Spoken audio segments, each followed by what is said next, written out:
Okay, got a big science test on light coming up? Feeling that pretest stress?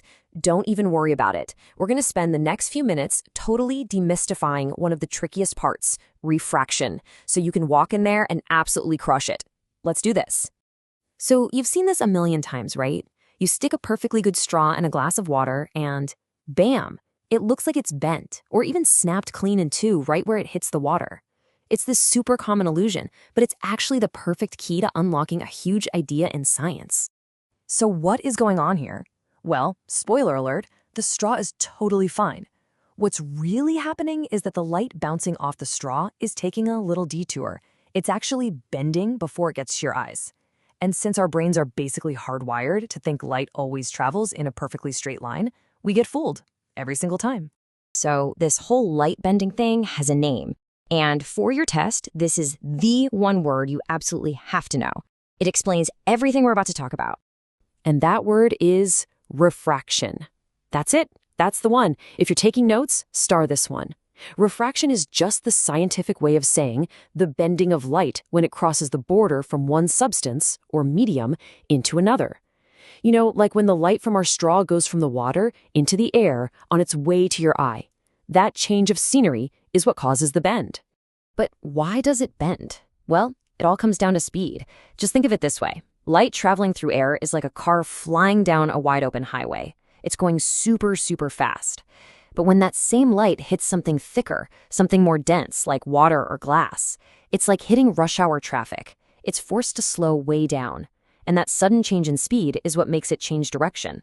Okay, so light bends when it slows down or speeds up. But does it just bend all willy-nilly? No way. This is physics, and physics has rules.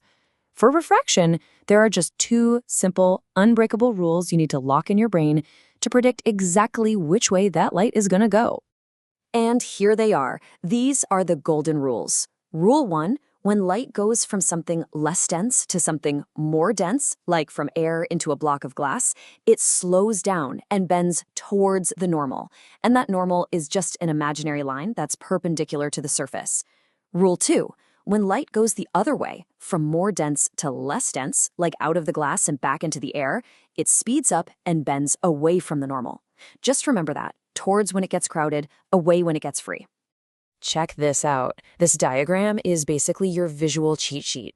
See that ray of light? As it enters the glass block from the air, you can see it bends toward that dotted line, the normal. And then when it comes out the other side and goes back into the air, it zips away from the normal. It's the perfect picture of both role and action.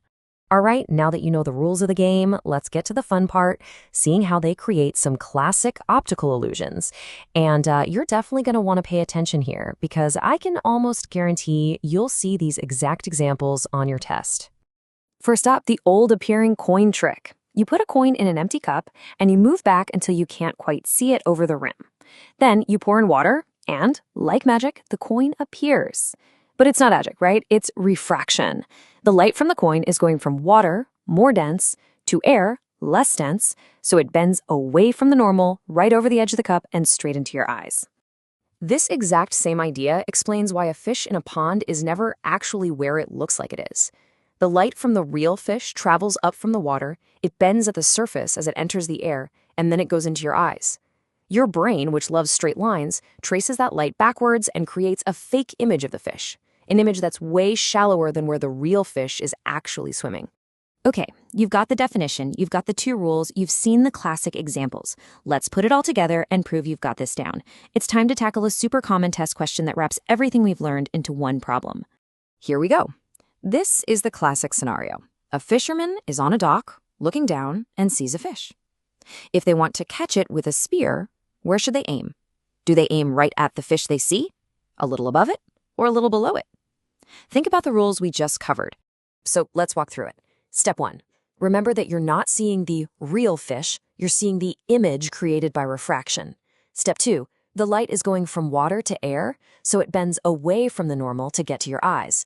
Step 3, your brain traces that bent light back in a straight line, which makes the fish appear to be closer to the surface than it really is. So the real fish is actually deeper, which means the answer is you have to aim below the image of the fish to actually hit it. Look, if you only remember one thing for your test, let it be this. Because of refraction, what you see isn't always where things really are. The simple fact that light bends when it changes speed creates all these illusions. And this idea is way bigger than just straws and fish. Refraction is how eyeglasses work. It's how we get beautiful rainbows after a storm. And it even explains how desert mirages happen. So here's something to think about. What other bits of magic out there in the world are really just science waiting to be understood? All right, good luck on that test. You are going to do great.